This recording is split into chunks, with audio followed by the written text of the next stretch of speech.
Hello बच्चों, let's see this question. The question says consider the force circuit shown in the figure below in which circuit power dissipated maximum. Neglect the internal resistance of the power supply. Key concept of the question is power dissipation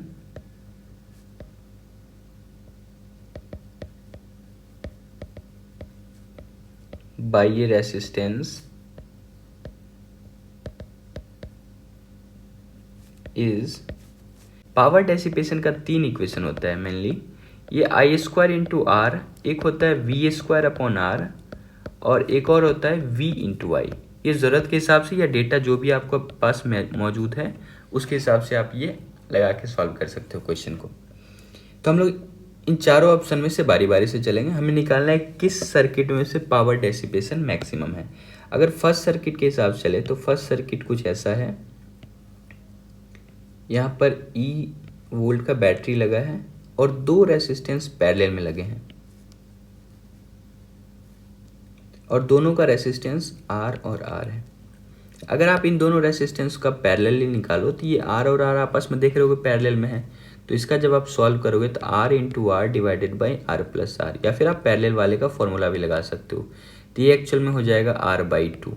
तो इन दोनों का equivalent resistance R by two हो गया और ये ई volt का battery लगा है. यहाँ से रेसिस्टेंस आर बाई टू हो गया. अगर आप पावर डेसिपेशन अगर आप निकालो तो आपके पास 2 चीज़ मौजूद है. V का वैल्यू E मौजूद है और R मौजूद है. तो आप कौन सा इक्वेशन लगा सकते हो? V square by R. तीनों में से कोई भी जो आपके पास डेटा मौजूद है आप उसको अप्लाई कर सकते हो. तो V स्क्वायर की जगह हम लोग लिख सकते हैं E स्क्वायर और डिवाइडेड बाई R की जगह हम लोग लिख सकते हैं R बाई टू. रेसिस्टेंस हमारे पास equivalent resistance R by two आया है. तो ये एक्चुअल में आ गया 2E स्क्वायर बाई आर. ऐसे ऐसे ही हम लोग चारों का निकालेंगे और हम लोग कंपेयर कर लेंगे हमें मैक्सिमम किस में मिल रहा है. अगर आप सेकंड सर्किट के हिसाब से चलो तो सेकंड सर्किट में कुछ ऐसा है. ये दोनों रेसिस्टेंस सीरीज में लगा हुआ है. इसका वैल्यू आर है, इसका वैल्यू आर है और बैटरी ई वोल्ट का है. अगर आप इस कंडीशन में इक्विवेलेंट रेसिस्टेंस निकालते हो तो आर और आर मिलके 2R हो जाएगा. और अगर आप इसका पावर डेसिपेशन इस काम करता हूँ, इसको मैं P1 नाम दे दे रहा हूँ तो इसको मैं P2 नाम दे दे रहा हूँ. इक्वल टू फिर से हो जाएगा V स्क्वायर अपॉन आर. तो V के जगह आप लिखोगे E स्क्वायर और R के जगह आप लिखोगे 2R. तो ये हो गया सेकेंड वाले सर्किट का पावर डेसिपेशन. हमारे पास 2 पावर डेसिपेशन अभी तक निकला है. फर्स्ट वाला ये है और सेकेंड वाला ये है. बाकी थर्ड और फोर्थ सर्किट का मैं नेक्स्ट पेज में ले रहा हूँ. थर्ड सर्किट हमारे पास कुछ ऐसा है. ये ई वोल्ट का बैटरी लगा है और इसके साथ 2 रेसिस्टेंस पैरेलल में और एक सीरीज में है. तो ये 2 रेसिस्टेंस पैरेलल में है और इसके साथ एक रेसिस्टेंस सीरीज में है और सबका वैल्यू आर है और बैटरी का वोल्ट ई वोल्ट है. अगर आप इसका इक्विवेलेंट रेसिस्टेंस निकालो तो आप देखो ये आर और आर पैरेलल में है तो इसका आर बाई टू हो जाएगा. ये आप डायरेक्ट भी फॉर्मूला लगा सकते हो, ये पैरेलल वाले से कर सकते हो. और ये आर बाई टू के साथ आर सीरीज में है.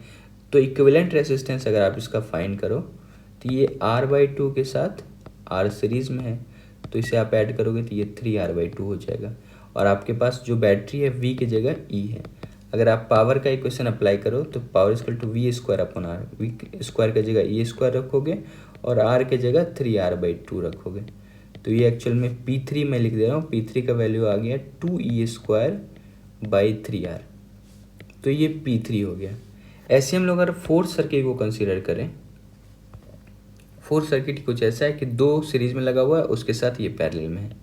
तो ये ई वोल्ट का बैटरी है, इसके साथ 2 रेसिस्टेंस सीरीज में है और एक रेसिस्टेंस इन दोनों के साथ पैरेलल में और सबका वैल्यू आर ओम है और बैटरी ई वोल्ट का है. अब आप देख पा रहे हो ये दोनों सीरीज में है तो सीरीज में आर और आर का 2R हो जाएगा और ये अकेला आर है. अगर आप इसका पैरेलल कॉम्बिनेशन से आर इक्विवेलेंट निकालो तो direct formula R1 R2 divided by R1 plus R2 यानी 2R into R divided by 2R plus R. तो ये हो जाएगा 2R स्क्वायर बाई 3R. तो ये आप लिख सकते हो 2R बाई 3. अगर हम लोग इसका पावर डेसिपेशन P4 निकाले तो ये कितना हो जाएगा V स्क्वायर अपॉन आर.